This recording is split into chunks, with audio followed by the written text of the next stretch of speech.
Hello everybody, we are on the last chapter of this book.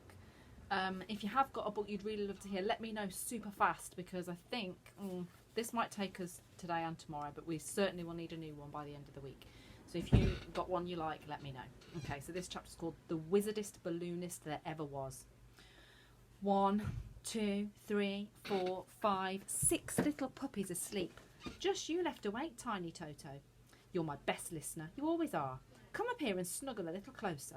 I can whisper then, so I won't wake your brothers and sisters up. Easy does it. You're treading all over them, getting your own back, I guess. Comfy now? Lay your head right there, just like I used to with Dorothy. Still do, come to think of it. Now, Tiny Toto, where was I? Oh yes, here we go. After the most sumptuous breakfast the next morning, Lion had 20 green sausages and I had 6, which was quite enough for me. The guardian with the green moustache came to fetch us. Still licking our lips, Lion and I paddled along the corridor after others towards the great throne room. The guardian knocked on the door. I'm warning you, he whispered. He's feeling a bit ferocious this morning, as ferocious as any lion. Enter, came the reply, but strangely in a voice we all knew very well. It was Lion speaking, and he was right next to us. We looked at him amazed. Enter, came the voice again. A deep roar of a voice, a lion's voice, but Lion's lips weren't moving. He was shrugging his shoulders. Not me, he whispered, terrified. I never said anything, honest. Well, we all knew that Lion never told a lie. I don't like this, he said, backing away from the door. It's too weird. I don't like weird. And it's scary. I mean, hearing your own voice when you're not saying anything, that's scary. I'm not going in there. Dorothy put a comforting arm around his neck and ruffled his mane. You'll be all right, she said. If you say so, said Lion, if you say so. But he didn't sound at all convinced. In he went, and there was a lion sitting on the throne. And not just any old lion, but just like our lion. And he was roaring at us. Come along in, he was roaring. I may roar, but I won't bite. He was beckoning us in with his paw. Guardian, my friends and I have a lot to talk about. We do not wish to be disturbed. Your wish is my command, O great and terrible wizard, said the guardian with the green moustache, bowing low and walking backwards out of the throne room. The lion on the throne waited till the door closed and then stood up, taking off his head at once. The old man's face was wreathed in smiles, his eyes twinkling merrily. Well, what do you think? He said, coming down the steps towards us, carrying his head with him. I stayed up all night making this costume and practising my lion talk. How did I do, Lion? Amazing, said Lion, but I do wish you wouldn't roar quite so loud. Frightens me to death. The old man had taken off all of his lion costume by now, and he came over and stroked the top of my head. I had a dog like you once, Toto, he said, just like you. My best friend in the whole world he was. I left him behind when I went up in the balloon that day. He never liked flying, and I never saw him again. Diddle-dee-doo, I called him. I still miss him every day. Just like I miss home and Aunt Em and Uncle Henry, said Dorothy. Now, I'm sorry about you and your diddle-dee-doo dog, I really am. But my friends and I, we want some answers. We thank you most kindly for your hospitality. The green sausages were excellent. But you did say you'd try to work something out for us. You promised. Yes, you promised, we all said, me too, in my own barking way. The old man nodded but said nothing. Then he put his hands behind his back and began walking up and down in front of us. You're right, I promised, he began. All night while I was making my lion costume, I was thinking. You know now that I have no magic powers, that I'm simply Mr. Ozymandias, showman extraordinaire maybe, but not the Wizard of Oz.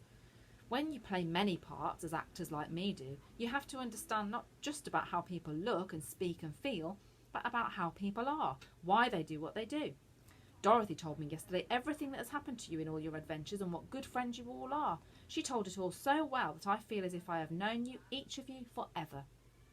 He stopped in front of Scarecrow and looked up at him. Dear Scarecrow, he said, you think you want brains in that straw head of yours because you think you're stupid. You want to be wise. I'm so sorry. Mr. Fallows has come to the window and has made me laugh. He's gone now. You think you want brains in that straw head of yours because you think you're stupid. You want to be wise. To be wise, you have to work things out, to ask questions, to think for yourself. You do all these things. I have heard of all you have done and said. So you are wise already, dear Scarecrow. You have all the brains you need. All you have to do is believe in yourself. You are perfect just as you are, a fine and wise Scarecrow. You do not need some wizard or magic to make you so.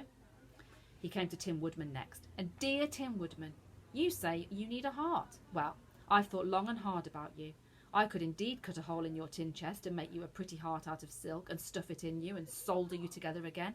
What clumsy and pointless magic that would be.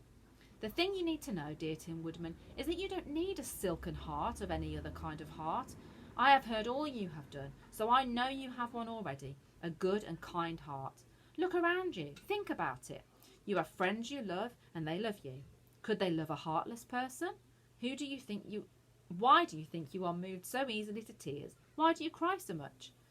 He knocked on the Tin Man's chest. All you have to do, dear Tin Woodman, is believe that you already have a heart.